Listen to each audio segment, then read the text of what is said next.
हर chapter से पहले Facebook वगैरह पे डालना।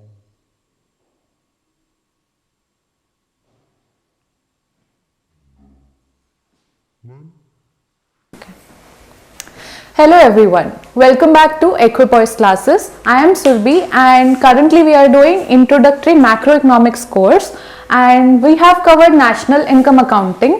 So the link of the videos is in the description box. Also we have covered money and banking. Okay, so these two sections are covered.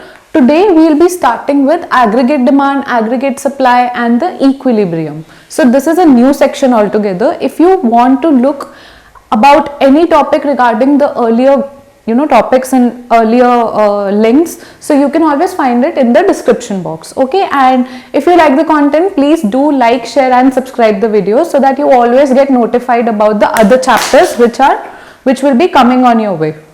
So today we'll start with this aggregate demand, aggregate supply and equilibrium. So before starting with this topic, what do you understand when you hear the term aggregate demand? Aggregate in itself means total demand, right? That is the simplest implication of aggregate demand.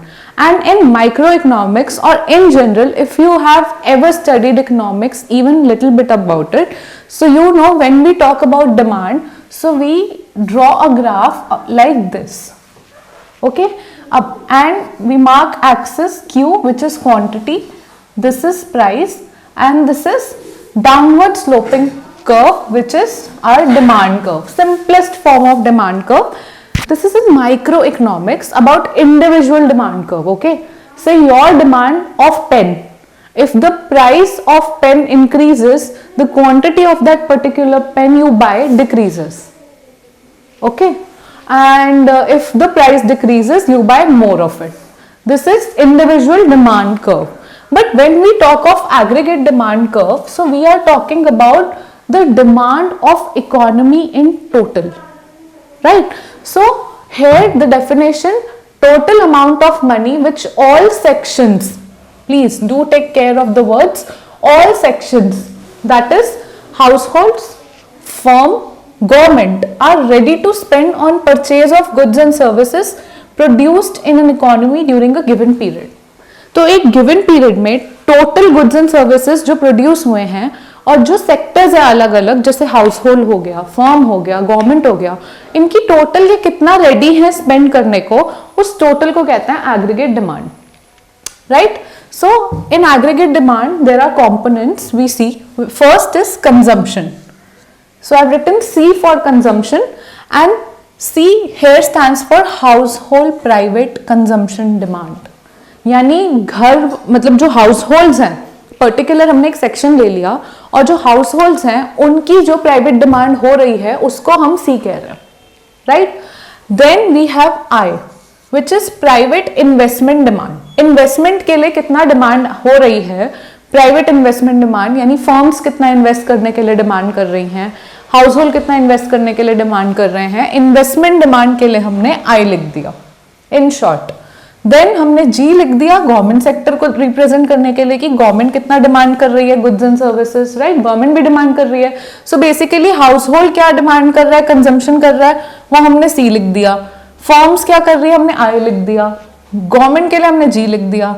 और open market यानी net exports, कितना हम export कर रहे हैं और कितना import कर रहे हैं, उसके लिए हमने x माइनस एम लिख दिया, that is net export demand. So basically हमारी इकोनॉमी में जो भी गुड्स एंड सर्विसेज प्रोड्यूस हुए उसके लिए हर एक सेक्शन कितना डिमांड कर रहा है वो कंपोनेंट्स हमने यहाँ लिख दिए. ओपन मार्केट में कितनी डिमांड है, गवर्नमेंट कितनी डिमांड कर रहा है, फर्म्स कितना डिमांड कर रही हैं एंड हाउस होल्ड्स कितना डिमांड कर रहा है, right? So these are the components in simple. But आपकी बुक में जो एक सिंपलेस्ट फॉर्म लिया हुआ है, क्योंकि अगर हम पहले गवर्नमेंट ले लेंगे और मार्केट ओपन कर देंगे तो बहुत कॉम्प्लेक्स हो जाएगी सिचुएशन. हम हमेशा स्टार्ट करते हैं एक सिंपल मॉडल से, और सिंपल मॉडल हमेशा टू सेक्टर मॉडल होता है. तो अभी के लिए हम इस चीज को नहीं देखेंगे और अभी हम सिर्फ दो सेक्शन लेंगे, अपना हाउस होल्ड सेक्शन और फर्म्स यानी कंजम्पशन और इन्वेस्टमेंट. ओके, तो हमने सिंपल फॉर्म में यहाँ पे लिख दिया. कीन्स ने ये कहा था, कीन्स कौन है, अब ये सारी चीजें केनेजियन थ्योरी ये सब नेक्स्ट चैप्टर में पढ़ेंगे.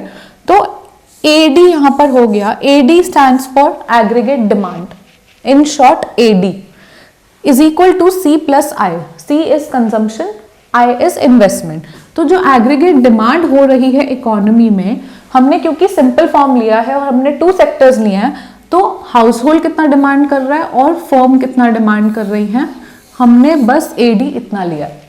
अभी के लिए हमने गवर्नमेंट छोड़ दी, ओपन मार्केट छोड़ दी, ठीक है। सिंपल फॉर्म के लिए हमने सिर्फ इतना रखा कि डिमांड जो है is equal to aggregate demand is equal to C plus I. Household कितना मांग रहे हैं और फर्म्स कितना मांग रही है, ये टोटल डिमांड हो रही है, ठीक है, सिंपल फॉर्म में। तो अब क्योंकि हमने कंजम्पशन और इन्वेस्टमेंट की बात कर रहे हैं, तो हम इससे भी थोड़ा डिटेल में समझेंगे कि एक्चुअल में हम क्या बोलना चाह रहे हैं। तो सी जो आपका होता है, आपको यहां पे पता चलेगा, सी को हमने कंजम्पशन को ब्रेक किया है ऑटोनॉमस एंड इंड्यूस्ड। इसको मैं आपको बहुत ही सिंपल फॉर्म में यहां तक, क्योंकि आई होप आपने लिख लिया है, नहीं लिखा है तो प्लीज वीडियो पॉज करके आप लोग इसे खत्म करिए, तो मैं आपको यहाँ पे बेटर समझा पाऊंगी कि कंजम्पशन के कंपोनेंट्स हम क्या कह रहे हैं। तो कंजम्पशन है एक सिंपल लैंग्वेज में आप कुछ कंज्यूम कर रहे हैं।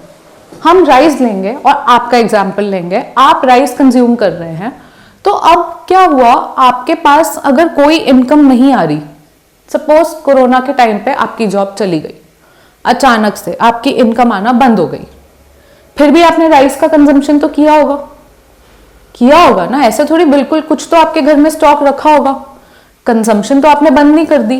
तो जो कंजम्पशन आपकी इनकम पे डिपेंड नहीं होती, और अगर आपकी इनकम 0 भी हो गई फिर भी आप कंज्यूम करते हैं, उसको कहते हैं ऑटोनॉमस कंजम्पशन। हमने उसके लिए लिख दिया सी बार। बार हम ऊपर उसके लिए लगते हैं जो चीज डिपेंडेंट नहीं है, कांस्टेंट है, कि आप इतना राइस कंज्यूम कर रहे हैं चाहे आपकी इनकम 0 भी हो जाए, वो क्वांटिटी कम कर दी होगी कंजम्पशन की, पर कंज्यूम कर रहे हैं। तो हमने, वो इनकम पे डिपेंड नहीं है, इनकम 0 होने के बाद भी ये कंजम्पशन आपकी चालू है, तो ये सी बार हो गया, और ये हमारी हो गई ऑटोनॉमस कंजम्पशन, ठीक है। ये इनकम पे नहीं डिपेंड हो रही, तो इसको हम कैसे रिप्रेजेंट करते हैं, हमेशा ना आप जब भी कोई ग्राफ बनाए, ये आपकी एक्स एक्सिस होती है, ये आपकी वाई एक्सिस होती है, और एक्सिस पे क्या आएगा ये बहुत जरूरी है। जैसे अगर आप यहाँ पे क्वांटिटी लिख दें और यहाँ प्राइस लिख दें तो डिमांड कर्व ऐसा बनता है, लेकिन हम एग्रीगेट डिमांड में जब बात करते हैं तो हम यहाँ पे नेशनल इनकम या आउटपुट लिखते हैं, ठीक है, और यहाँ पे हम लोग कंजम्पशन या इन्वेस्टमेंट या सेविंग दिखाते हैं। तो अब क्या हुआ, आपकी कंजम्पशन की हम बात कर रहे हैं, ऑटोनॉमस कंजम्पशन है आपकी, जो आपकी इनकम यहाँ है आपकी, ठीक है, ये इनकम है। तो अगर ये 0 भी हो जाए, यानी अगर ये 0 भी हो जाए तो भी आपकी कुछ कंजम्पशन चालू है। आप 1 kg राइस कंज्यूम कर रहे हैं महीने में, इररिस्पेक्टिव ऑफ कि आपकी इनकम है नहीं है। तो इसलिए ये वाला जो ग्राफ बनता है ये ऐसे बनता है सी बार का, ऑटोनॉमस कंजम्पशन का, ओके। अब होती है इंड्यूस्ड कंजम्पशन, यानी जैसे जैसे आपकी इनकम आती है, अब आपके पास इनकम आनी शुरू हुई, जब इनकम नहीं थी तो आपके पास कुछ सेविंग होंगी, उससे आपने राइस तो कंज्यूम कर लिया, लेकिन जैसे जैसे आपकी इनकम आने लगी, आपकी जॉब वापस आ गई, तो अब आप और भी चीजें कंज्यूम करने लगे। फिर आपने मे बी अलग अलग तरह की पल्सेस ले ली, या अपने खाने में थोड़ा लग्जरी आइटम भी ले लिया, मे बी आप चिप्स भी लेने लगे, पहले इनकम नहीं थी तो नहीं ले रहे थे, तो उसको कहते हैं इंड्यूस्ड कंजम्पशन, जो कि होती है सी वाई, ठीक है। इंड्यूस्ड कंजम्पशन हो गई, या फिर आप इसको लिख लो, चलो बी वाई लिख लो। तो आपका यहाँ पे जो इंड्यूस्ड कंजम्पशन है वो हम बी वाई लिख रहे हैं, उसमें क्या हो रहा है, ये इनकम है और ये इंड्यूस्ड कंजम्पशन है। तो आपका इनकम अगर बढ़ रही है तो आपकी कंजम्पशन भी बढ़ रही है, पर पूरी नहीं बढ़ रही, कि अगर इनकम 100 बढ़ी तो कंजम्पशन भी 100 बढ़ गई, कुछ फैक्टर से बढ़ रही है। हमने बी मान लिया हाफ, यानी अगर हाफ हो गया या 0.5 बी मान लिया, तो अगर आपकी इनकम 100 से बढ़ रही है, लेकिन आपका ये फैक्टर जो है ये 0.5 है, यानी आपकी कंजम्पशन बढ़ती है उसके हाफ से, 50 बढ़ती है कंजम्पशन। अगर आपकी इनकम 100 बढ़ती है तो कंजम्पशन सिर्फ 50 बढ़ती है। आप ऐसे नहीं कि सारा इनकम जो बढ़ी वो आपने कंज्यूम कर लिया। तो ये आपका बी बताता है, ये फैक्टर होता है आपका, ओके। सो ये आपने इंड्यूस्ड कंजम्पशन और ऑटोनॉमस कंजम्पशन समझा, वही यहाँ पे 2 फैक्टर्स है। और इसका ग्राफ कैसा बनेगा, आपका जो C is equal to B Y था, क्योंकि अब ये इनकम पे डिपेंडेंट है, अब आपकी कंजम्पशन इनकम पे डिपेंडेंट है, जैसे जैसे इनकम बढ़ेगी वैसे वैसे कंजम्पशन बढ़ेगी। तो आपने यहाँ पे ग्राफ बना दिया, ओके, कि जैसे जैसे इनकम बढ़ेगी वैसे वैसे कंजम्पशन बढ़ेगी। ये लाइन आपने ध्यान दिया हो तो 45 डिग्री मैंने नहीं बनाई कि जितनी इनकम बढ़ेगी उतनी ही कंजम्पशन बढ़ेगी, ऐसा नहीं हो रहा। हमारा फैक्टर पे डिपेंड करता है, अगर B1 है तो ऑब्वियसली आपका उतना ही बढ़ेगा। ओके, तो ये हो गया आपका ऑटोनॉमस कंजम्पशन, इंड्यूस्ड कंजम्पशन। तो जब हम कंजम्पशन फंक्शन लिखते हैं तो हमारा कंजम्पशन फंक्शन हमने कैपिटल C लिख दिया is equal to C bar plus BY। ये हो गया आपका कंजम्पशन फंक्शन। कंजम्पशन फंक्शन कह रहा है कि आपका कंजम्पशन जो है टोटल, वो कुछ तो ऑटोनॉमस है जो इनकम पे नहीं डिपेंड कर रही, बिना इनकम के भी आप कंज्यूम करेंगे, बाकी जो थोड़ी सी है वो इनकम पे डिपेंडेंट है, तो वो हो गया BY। ठीक है, ये आपका पूरा कंजम्पशन फंक्शन हो गया। इसको हम ड्रॉ करते हैं ऐसे, C is equal to C bar plus BY। यहाँ पे आपका Y आ गया और यहाँ पे आपका CIS कुछ भी लिख दो, C बार। इतना जो हिस्सा है आपका, ये जीरो से क्यों नहीं स्टार्ट हो रहा? क्योंकि जब आपकी इनकम जीरो भी है तो ऑटोनॉमस कंजम्पशन चल रही है, तो इसीलिए थोड़ा ऊपर से शुरू हो रहा है। इतनी आपकी ऑटोनॉमस कंजम्पशन है और बाकी का आपका ये पूरा टोटल कंजम्पशन फंक्शन है, राइट। इसी में अब मैं आपको एक कॉन्सेप्ट और इंट्रोड्यूस करती हूं जो है मार्जिनल प्रोपेंसिटी टू कंज्यूम या मार्जिनल प्रोपेंसिटी ऑफ कंजम्पशन, जो कुछ नहीं होता बट होता है delta C bye delta Y। ये एक ट्राइंगल देख रहे हैं, डेल्टा है, इसका मतलब होता है चेंज, इसका मतलब होता है चेंज, यानी आपकी इनकम में कितना चेंज आ रहा है और उसकी वजह से आपकी कंजम्पशन में कितना चेंज आ रहा है। ठीक है, change in consumption bye change in income, यानी अगर आपकी इनकम 100 बढ़ रही है और आपकी कंजम्पशन 50 बढ़ रही है तो आपकी मार्जिनल प्रोपेंसिटी टू कंज्यूम हो गई half, which is nothing but वो जो हमने छोटा b देखा था ना वो। ओके, तो ये आपका एक कॉन्सेप्ट हो गया। और ऐसे ही एवरेज प्रोपेंसिटी टू कंज्यूम आपकी होती है,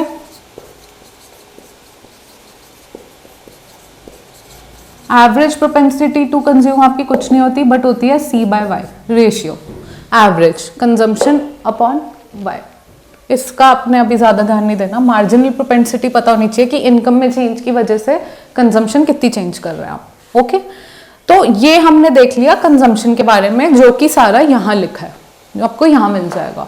अब हम आते हैं अपने सेकंड फैक्टर पे, क्योंकि हमें याद होगा हमारा AD जो था it was C plus I। हमने C की बात तो कर ली, अब हमें जानना है इन्वेस्टमेंट क्या होती है, कैसे होती है। तो इन्वेस्टमेंट भी आपकी ऑटोनॉमस होती है, यानी जो डिपेंड नहीं करती किसी चीज पे, जो कि हो रही है इकोनॉमी में, करेंगे ही करेंगे इररिस्पेक्टिव ऑफ क्या इनकम है क्या नहीं है। तो Y हो गया, यहाँ पे I हो गया। ऑटोनॉमस हमेशा जो इनकम पे डिपेंडेंट नहीं होती उसका ग्राफ ऐसे बन जाता है, ठीक है, हॉरिजॉन्टल, परफेक्टली हॉरिजॉन्टल। यहाँ पे आपका आ गया I बार, ऑटोनॉमस इन्वेस्टमेंट जो डिपेंडेंट नहीं है। ऐसे ही इंड्यूस्ड इन्वेस्टमेंट भी होती है जो इंटरेस्ट रेट पे डिपेंडेंट है, जो आपकी हो गई आपका इन्वेस्टमेंट यहाँ पर है, इंटरेस्ट रेट के डिपेंडेंट होती है, लेकिन ग्राफ में इसका ज्यादा ध्यान नहीं देने की जरूरत, क्योंकि आपकी बुक में ये मेंशन नहीं है, ये बस एक एडिशनल इन्फॉर्मेशन थी। आपकी बुक में अभी हमने इन्वेस्टमेंट ऑटोनॉमस ही ली हुई है, तो मैं भी आपको ऑटोनॉमस ही पढ़ा रही हूँ, क्योंकि जितना आपकी बुक में अभी के लिए हम उतना ही करेंगे। तो आपका यहाँ पर इन्वेस्टमेंट ऑटोनॉमस लेंगे हम। तो आपका जो AD हो गया, AD अब वापस से आते हैं, कंजम्पशन प्लस इन्वेस्टमेंट हो गया, जो हाउस होल्ड कंज्यूम कर रहे हैं और जो फर्म्स इन्वेस्ट कर रही हैं वो टोटल डिमांड हो गई, एक्सपेंडिचर हो रहा है, एग्रीगेट हो गया। अब हमने पढ़ा कि हमारा C जो होता है वो होता है C बार प्लस BY, और एग्रीगेट डिमांड को हम Y लिख लेंगे कि टोटल नेशनल इनकम या एक्सपेंडिचर हम इनकम ले लेते हैं, क्योंकि जो भी वो एक्सपेंडिचर हो रहा है वो सारा किसी की इनकम हो रहा है। तो AD is nothing but Y। यहाँ पर C को हमने C बार प्लस BY लिख दिया और I को हमने ऑटोनॉमस ले लिया तो हमने I बार लिख दिया, राइट। अब Y यहाँ भी दिख रहा है, यहाँ भी दिख रहा है, इसको यहाँ ले आते हैं, तो Y minus BY is equal to C bar plus I bar. Constant, bar मतलब कांस्टेंट, कोई भी कांस्टेंट टर्म, तो यहाँ पे 1 minus BY is equal to C bar plus I bar. Okay, तो आपका y इज इक्वल टू, अगर इसे ऑटोनॉमस एक्सपेंडिचर ले लें हम इकोनॉमी में, टोटल कितना हो रहा है जो किसी इनकम पे डिपेंडेंट नहीं है। ऑटोनॉमस एक्सपेंडिचर मतलब जो कंजम्पशन पे भी जा रहा है, इनकम पे भी जा रहा है, तो हम यहाँ लिख देंगे a bar upon 1 minus B. ठीक है, आपका ये 1 माइनस बी जो फैक्टर हो गया, ये आपका बताता है मार्जिनल प्रोपेंसिटी टू सेव। अब ये क्या बोला मैंने, मार्जिनल एमपीसी हमने देखा था इज नथिंग बट बी, और for your convenience delta C by delta Y. अब आपकी इनकम कहाँ जाती है, आपकी ये जो इनकम है, आपको अगर कोई इनकम मिली, आपको 1000 रुपीज मिले, आपने उसमें से 600 कंज्यूम कर लिए, बाकी के 400 कहाँ जाते हैं, तो बाकी के 400 जाते हैं सेविंग में। यानी आप क्या कर रहे हैं, आपको जो इनकम मिल रही है, यहाँ पे 1000 एग्जाम्पल में लिया, अगर आप 600 कंज्यूम कर रहे हैं तो आप बाकी के 400 सेव कर रहे हैं।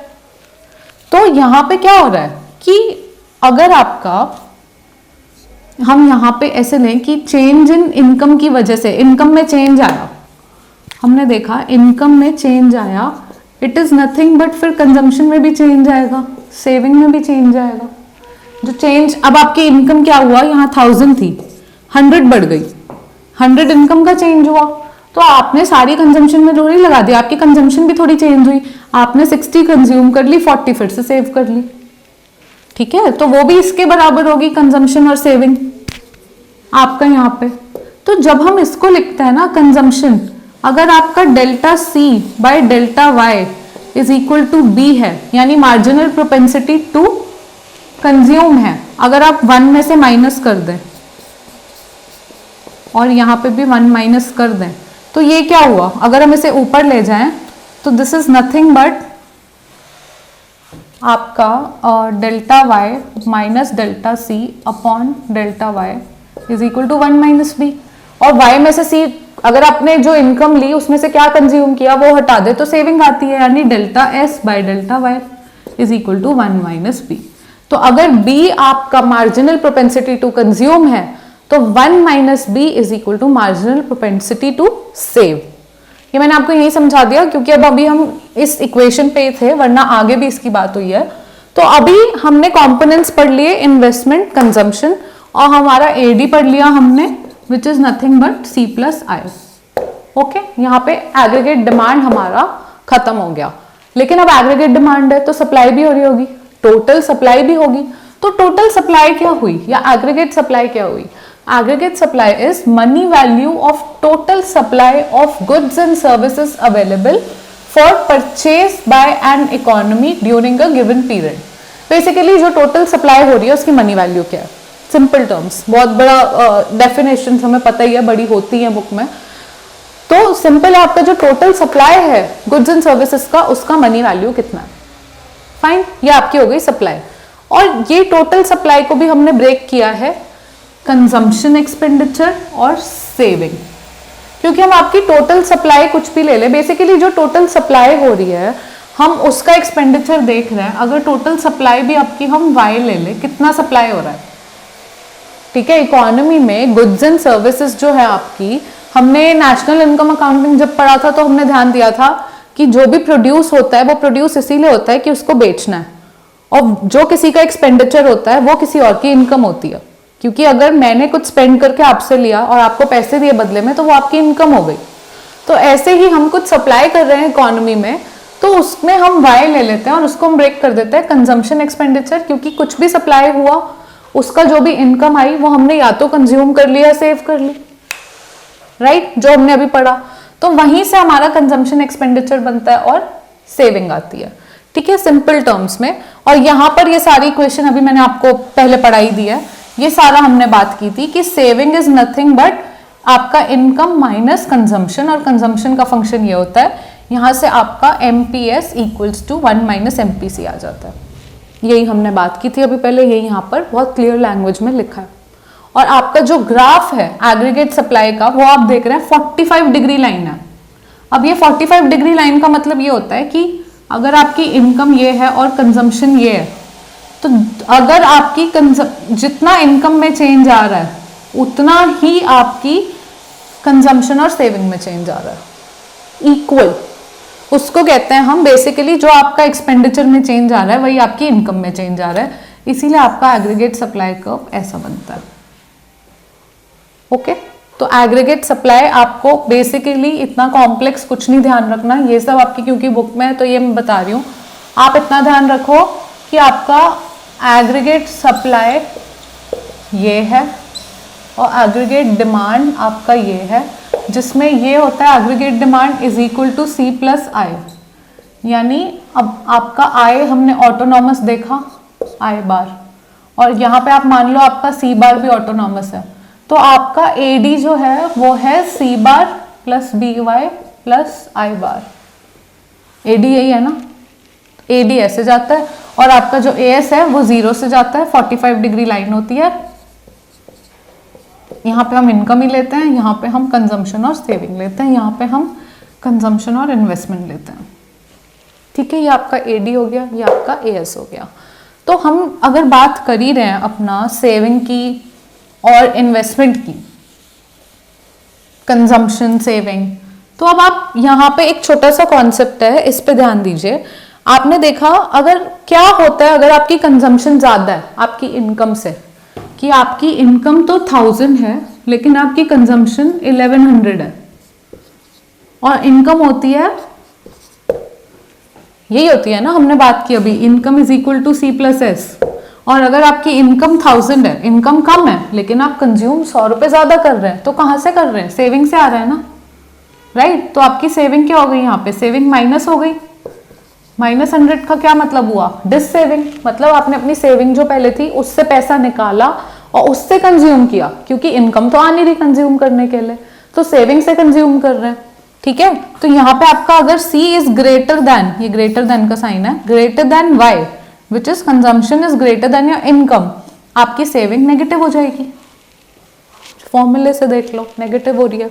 ठीक है, तो अगर आप यहाँ लें नेशनल इनकम, ग्राफ है आपका, ठीक है, ये आपकी एक्स एक्सिस है, ये आपकी वाई एक्सिस है, ये आपका 0 है और ये आपकी नेगेटिव वाई एक्सिस है, राइट। आपने इनकम ले ली अपनी यहाँ पे एक्स एक्सिस पे, और आपने सेविंग की लाइन ड्रॉ की, जो कि आपको पता चल रहा है कि आपकी पहले नेगेटिव है, सेविंग नेगेटिव है, और नेगेटिव कहाँ पर है? इस रीजन में, क्योंकि सेविंग 0 यहाँ हो रही है।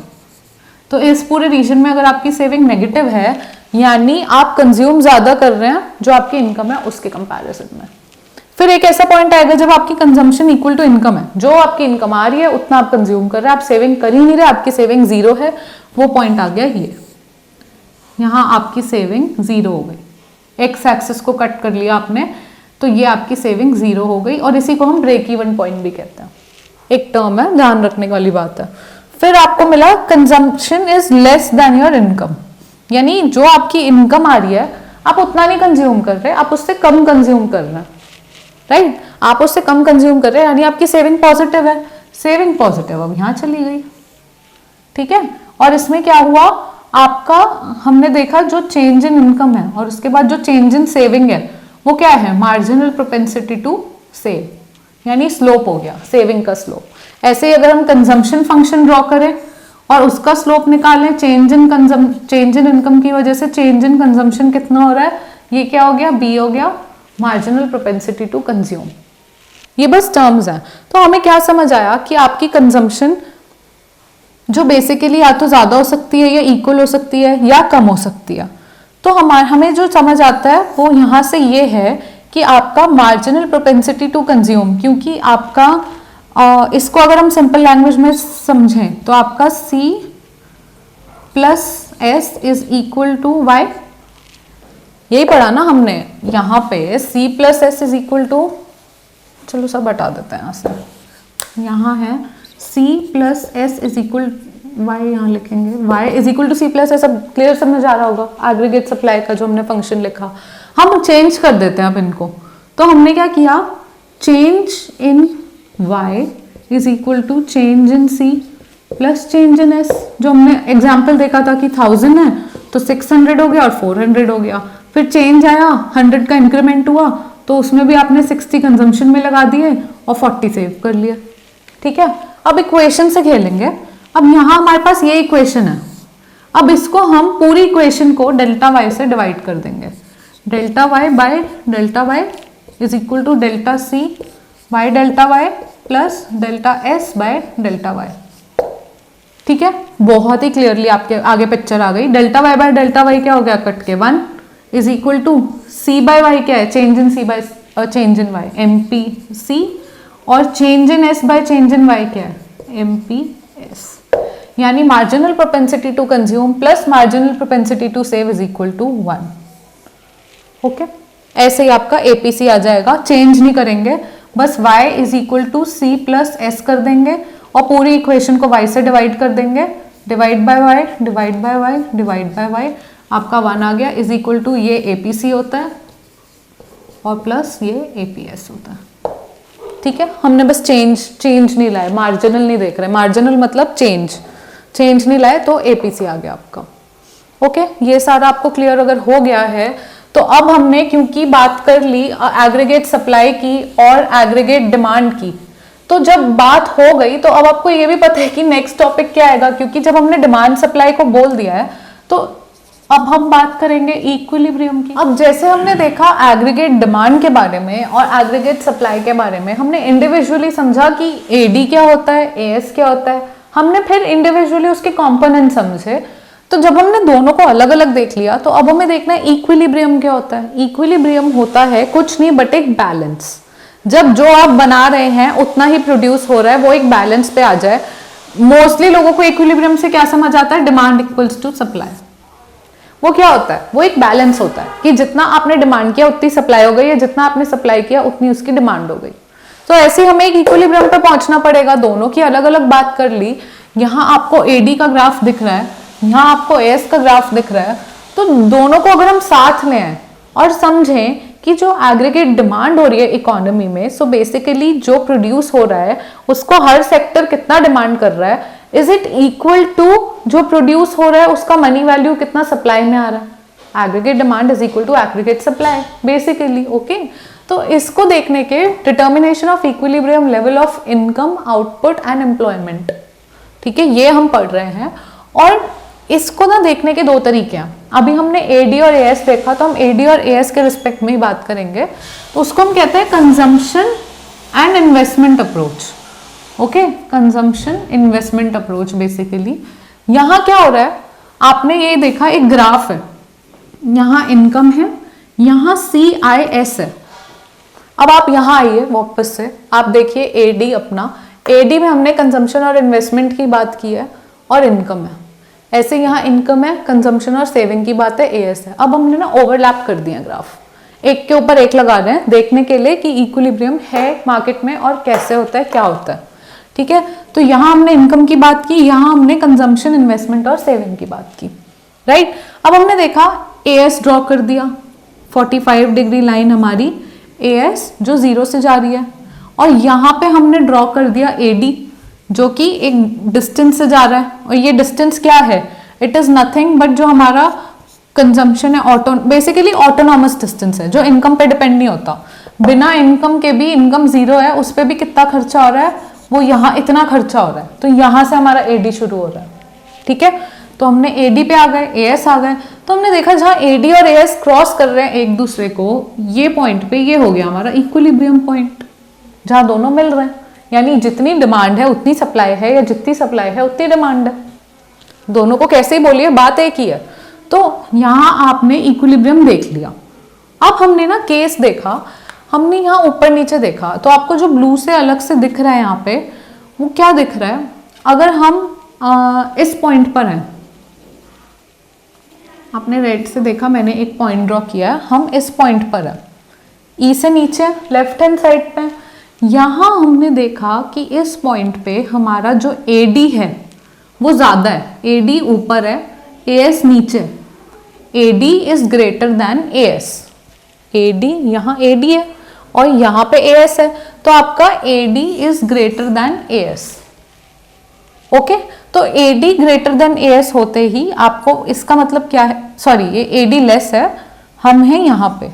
एग्रीगेट डिमांड जो है आपकी इकोनॉमी में वो एग्रीगेट सप्लाई से ज़्यादा है। यानी जो डिमांड करने वाले लोग हैं डिमांड जो करने वाले लोग हैं वो स्पेंड करने को ज्यादा तैयार हैं, पर उतनी सप्लाई नहीं हो रही इकोनॉमी में। ठीक है, इसका मतलब क्या हो रहा है कि अब नॉर्मल प्रॉफिट टू प्रोड्यूसर। कैसे कैसे? क्योंकि अगर आपकी सप्लाई तो 1000 की है, मनी वैल्यू सप्लाई की 1000 है, लेकिन डिमांड आपकी 1500 की है, पर क्वांटिटी तो है नहीं आपके पास, सप्लाई तो आई नहीं रही, तो क्या होगा, जितनी क्वांटिटी है उसके प्राइस बढ़ा दोगे। अगर आप प्रोड्यूसर हो और आपको पता है मार्केट में इस वक्त जो आपने बनाया है उसकी डिमांड बहुत है, लेकिन आपके पास क्वांटिटी कम पड़ी है उसकी। आलू प्याज की बात करते हैं, अभी इस वक्त जैसे फार्मर प्रोटेस्ट चल रहा है या कोई भी इशू होता है, होर्डिंग हो जाती है, तो आलू प्राइस की क्वांटिटी क्या है वो बनाना बंद कर रहे हैं, तो जो रखी हुई है अपने पास होर्डिंग रख लेते हैं वो लोग। और यहाँ क्या हो रहा है, उसकी डिमांड बहुत है, पॉपुलेशन बहुत है, डिमांड बहुत है, सप्लाई उतनी आ नहीं रही, तो फिर जितने आलू प्याज उनकी क्वांटिटी में है उनके क्या होते हैं, प्राइस बढ़ जाते हैं। प्रॉफिट किसे होता है, प्रोड्यूसर को। तो इसीलिए जब डिमांड ज्यादा है आपकी सप्लाई से इकोनॉमी में, तो अब नॉर्मल प्रॉफिट टू प्रोड्यूसर है एक्सपैंड, मतलब वो एक्सपैंड करते हैं अपना लेवल ऑफ प्रोडक्शन। नॉर्मली आलू प्याज का एग्जांपल छोड़ भी दो, तो जब भी आपकी इकोनॉमी में ज्यादा डिमांड होती है तो प्रोड्यूसर जो बना रहा है गुड, वो क्या करेगा, क्योंकि सप्लाई कम है तो वो अपनी प्रोडक्शन एक्सपैंड कर देगा, क्योंकि उनको पता है कि डिमांड है इकोनॉमी में। सिंपल। तो इससे क्या होगा, आपकी नेशनल इनकम इंक्रीज हो जाती है, और नेशनल इनकम इंक्रीज होते होते वापस से यहाँ चली जाती है, क्योंकि इस वक्त आपकी इनकम इतनी है, तो क्योंकि आपकी डिमांड ज्यादा है लेकिन सप्लाई कम है, तो प्रोड्यूसर एक्सपैंड करेंगे। कब तक करेंगे सप्लाई, जब तक सप्लाई बढ़ के वापस से आपकी इनकम बढ़ जाए और इक्विलिब्रियम पे आ जाए, जितनी डिमांड है उतनी ही सप्लाई हो जाए, सप्लाई में कमी ना रहे। ऐसे ही अब राइट साइड हम चलते हैं, तो यहाँ पे हम ये वाला पॉइंट देखते हैं इस इनकम पे। ठीक है, ये वाली इनकम लेवल पे आपका जो एडी है वो कम है और एएस ऊपर है, जो ऊपर है वो ज्यादा है, तो आपका सप्लाई ज्यादा है और डिमांड कम है। अब क्या हुआ कि आपकी मार्केट में कुछ कोई भी प्रोडक्ट लो और वो बहुत सारा आ गया, बहुत सारी सप्लाई में, पर उसको कोई डिमांड ही नहीं कर रहा है, कोई चाहता ही नहीं कि उसको क्या हो, तो क्या होगा, उसके प्राइसेस अपने आप कम होने लगेंगे, प्रोड्यूसर्स को लॉस होगा। तो यहाँ पे हमने क्या किया, national income tends to fall, recession आ जाता है, अनसोल्ड स्टॉक हो जाता है गुड्स का, producer reduce factor of production.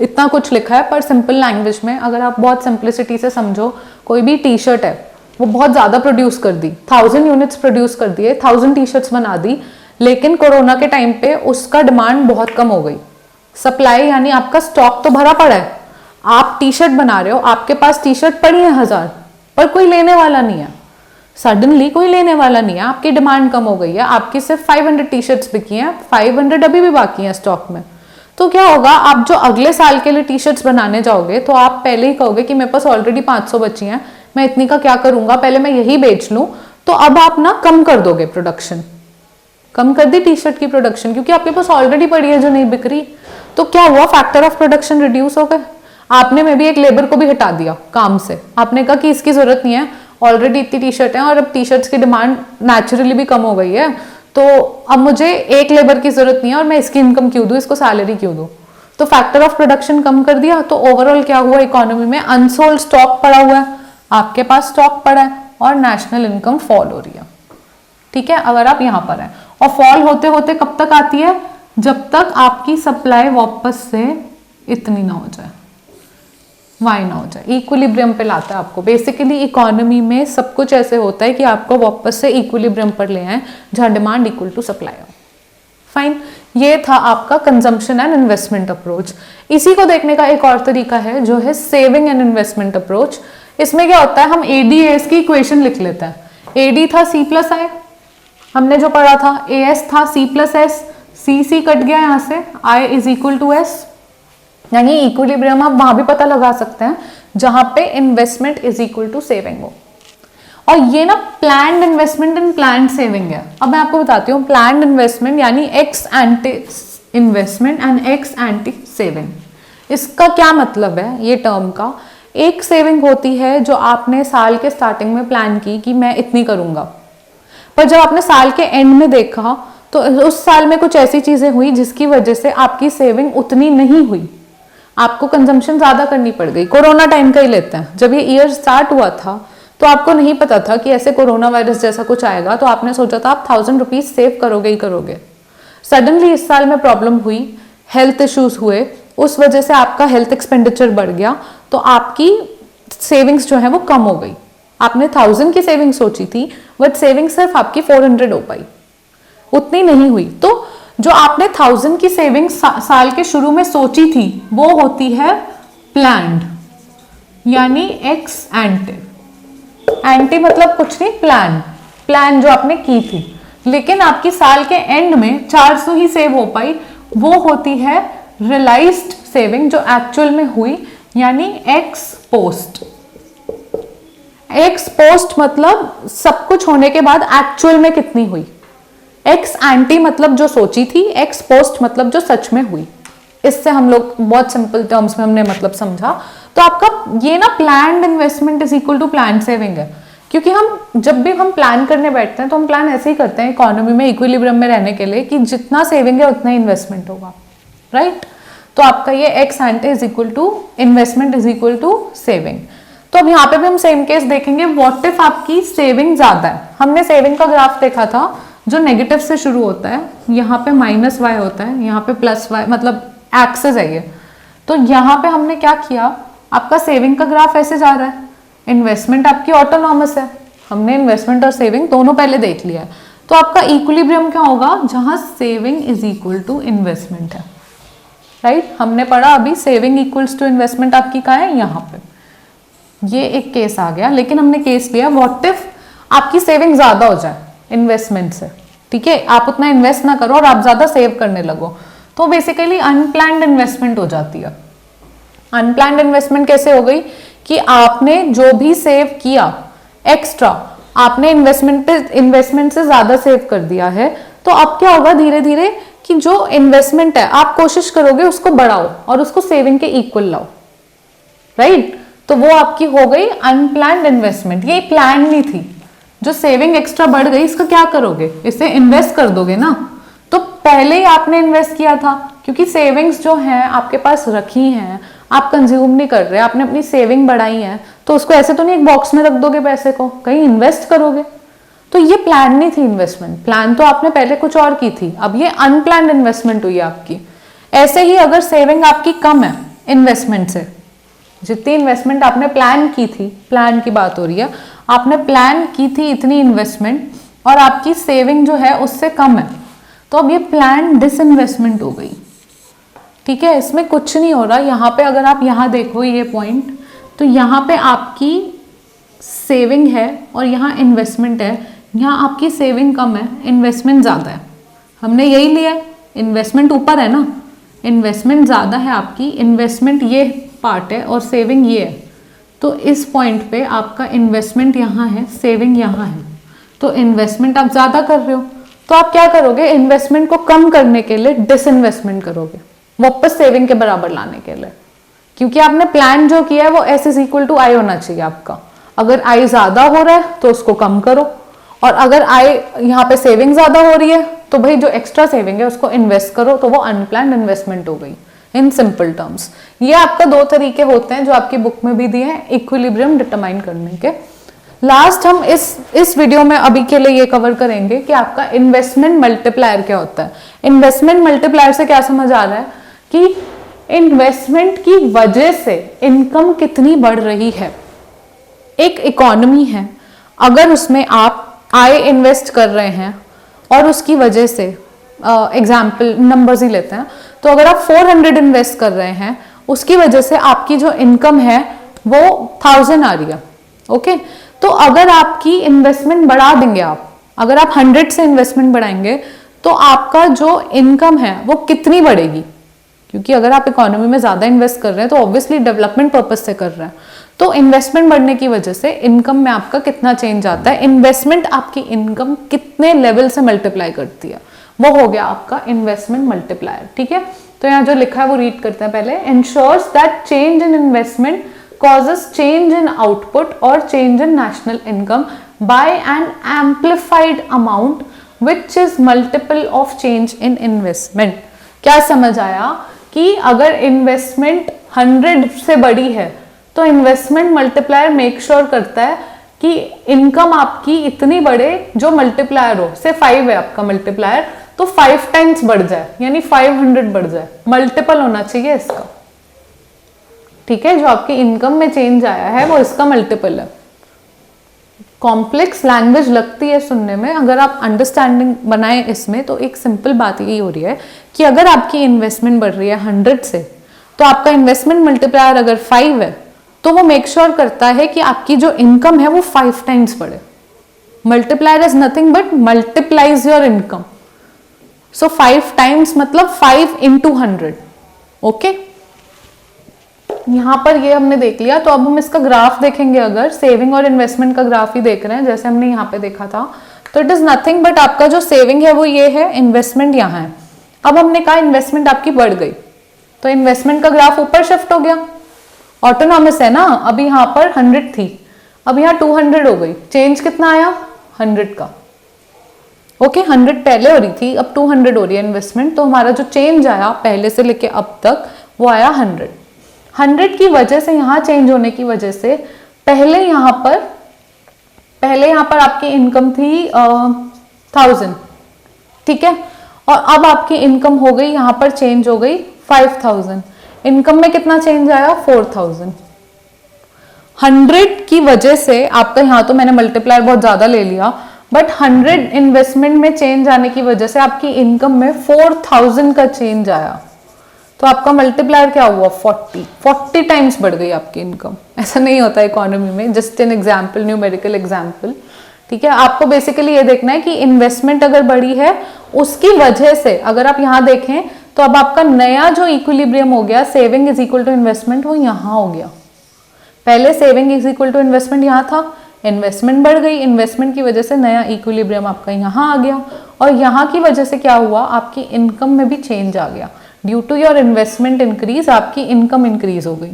ठीक है, कितने टाइम से हुई, कितना मल्टीप्लाई हुई, वो जानने के लिए हमें देखना पड़ेगा इन्वेस्टमेंट मल्टीप्लायर, जो कि यहाँ पे एक इक्वेशन से समझते हैं, आपका y is equal to C plus I, AD की इक्वेशन, राइट। तो अब आपने वापस से इक्वेशन खोली है, कुछ नहीं किया है, y is equal to C bar plus B Y plus I bar, I ले लिया। ठीक है, आपने एडी की इक्वेशन वापस से ओपन कर दी, जो हमने पहले भी किया था हमारी वीडियो में। अब आपने y वापस यहाँ ले लिया, और या फिर मैं आपको यहाँ पे और बेटर ही समझाती हूँ। हमने कर क्या रहे हैं, हम AD is equal to C plus I, okay, और आपने C, आपको पता है C is equal to C bar plus B Y, तो आपने यहाँ लिख दिया y is equal to C plus I, y is equal to C bar plus B Y plus I. आप y यहाँ दोनों जगह दिख रहा है, इधर ले आए, 1 minus B Y is equal to C bar plus I. यहाँ तक हम पहुंच गए। ठीक है, अब आपने यहाँ पे देखा 1 माइनस बी क्या हुआ, 1 माइनस एमपीसी, 1 माइनस एमपीसी आपका यहाँ आपने लिख दिया, और सी बार प्लस आई यहाँ आ गया, राइट। तो सी बार क्या है, कांस्टेंट है। डेरिवेटिव्स के थोड़े भी रूल पढ़े हो आपने, थोड़ा मैथमेटिक्स आ जाती है, जिसको बिल्कुल नहीं आता उसे थोड़ा अंडरस्टैंडिंग में दिक्कत होगी यहाँ पर। तो यहाँ आपने कुछ नहीं किया, y है ना, यहाँ से आप 1 माइनस बी वापस नहीं चले गए, 1 माइनस बी आ गया, और यहाँ पे आपका सी बार प्लस आई आ गया। ठीक है, सी बार प्लस आई आपका आ गया। 1 माइनस बी को आप 1 माइनस एमपीसी भी लिख सकते हो या एमपीएस भी लिख सकते हो, क्योंकि आपको पता है 1 minus B is equal to MPS, क्योंकि b is equal to MPC, तो 1 minus B is also equal to 1 minus MPC. ठीक है, ये सारा हमने समझा हुआ है, ये बस प्लस माइनस इधर उधर टर्म्स हम लगा रहे हैं, कुछ नहीं कर रहे हैं। हमें पता है b is equal to MPC है, मार्जिनल प्रोपेंसिटी टू कंज्यूम है, तो यहाँ पे आप कुछ उसकी जगह लिख सकते हो। ये सी बार आ गया और ये आपका आई आ गया। ओके, अब आपने ना चेंज किया, आपको चेंज जानना है, चेंज कितना है, उसके लिए आपको ना सी की जरूरत नहीं है, लेकिन हम यहाँ पे फिर भी सी लिखते हैं। हम चेंज करेंगे कि डेल्टा वाई यानी change in Y 1 minus B. अब सी का चेंज कितना है, सी में तो चेंज नहीं आया, इन्वेस्टमेंट चेंज होने की वजह से, इन्वेस्टमेंट चेंज हुई है ना, कंजम्पशन का चेंज क्यों देखना, तो वो 0 होगा। और अगर आपको डेरिवेटिव्स का रूल पता है तो आपको ये पता होगा, जब भी आप डेरिवेटिव लगाते हैं कांस्टेंट टर्म पे तो वो 0 आता है। ठीक है, जिसको नहीं पता वो इतना समझ ले कि हम इन्वेस्टमेंट चेंज कर रहे हैं तो हमें कंजम्पशन को देखने की कोई जरूरत नहीं है, इसलिए हमने कंजम्पशन हटा दी। तो यहाँ पे हमने डेल्टा आई लिख दिया। ठीक है, अब डेल्टा आई आपका इधर ले आओ वापस, delta Y by delta I is equal to 1 minus B. Change in income due to change in investment, change in investment की वजह से आपकी कितनी इनकम चेंज हो रही है, यही जानना था हमें मल्टीप्लायर में। Is equal to 1 by 1 minus B, या फिर 1 बाय एम पी एस, या फिर 1 by 1 minus M P C, कुछ भी लिख सकते हैं आप। ये आपका इन्वेस्टमेंट मल्टीप्लायर हो गया है, और ये आपको न्यूमेरिकल्स में हेल्प करेगा बेसिकली, क्योंकि थ्योरी में आपको यही समझने की जरूरत है कि मल्टीप्लायर वो होता है कि इन्वेस्टमेंट में चेंज की वजह से इनकम में कितने टाइम्स चेंज आ रहा है या कितना मल्टीप्लाई हो रही है इनकम। अगर आपने इन्वेस्टमेंट बढ़ा दी, आपने इकोनॉमी में कहा कि चलो मैं इन्वेस्ट करता हूं, तो उसकी वजह से इनकम कितना मल्टीप्लाई हो गई आपकी, वो है इन्वेस्टमेंट मल्टीप्लायर थ्योरी में। जो आपने ये इक्वेशंस देखी ना, ये आपको न्यूमेरिकल्स में हेल्प करेंगी, और न्यूमेरिकल्स हम लोग सॉल्व करेंगे। न्यूमेरिकल के क्वेश्चंस मैं पीडीएफ फॉर्म में डाल दूंगी। फेसबुक पेज है एक्वापॉइस क्लासेस का, और इंस्टाग्राम पेज है, वहां पे आपको क्वेश्चंस मिलेंगे, आप सॉल्व करिए। और जो भी डाउट या क्वेरी है, आपके पास मेरा मेल आईडी भी है, कॉन्टैक्ट इन्फॉर्मेशन सब है, या comment section is always open, आप लोग वहां पे लिखिए। सो न्यूमेरिकल्स भी सॉल्व होंगे, तो ये न्यूमेरिकल में आपको ईजी रहता है। ओके, वैसे इसमें इतना कुछ कॉम्प्लेक्स था भी नहीं। अगर आपने पूरा वीडियो देखा स्टार्टिंग से समझा तो आपको सब समझ आ गया होगा है क्या, और अगर नहीं समझ आया देन रिवाइंड एंड रीवॉच, दोबारा देखो वीडियो, क्योंकि बहुत इंपॉर्टेंट कॉन्सेप्ट्स हैं इसमें। ओके, क्योंकि ये चैप्टर भी बहुत अच्छी वेटेज रखता है, क्योंकि इससे बहुत न्यूमेरिकल्स निकलते हैं। After national income, I think इसका वेटेज शायद नेशनल इनकम से भी ज्यादा है, specifically for class 12th I am talking. ठीक है, और कॉन्सेप्ट समझने के लिए तो कोई भी अगर पढ़ रहा है तो उसके लिए कॉन्सेप्ट्स बहुत इंपॉर्टेंट है। तो इसी का एक एक्सटेंशन वीडियो, नेक्स्ट वीडियो में इसका एक पार्ट आएगा जो कि एक्सेस डिमांड, जहां पे हम बात करेंगे इन्फ्लेशन, डिफ्लेशन, और फिर monetary policy, fiscal policy. Okay, so वो सब आपको नेक्स्ट वीडियो में मिलेगा, and I hope you like it. So till the next time, take care and thank you.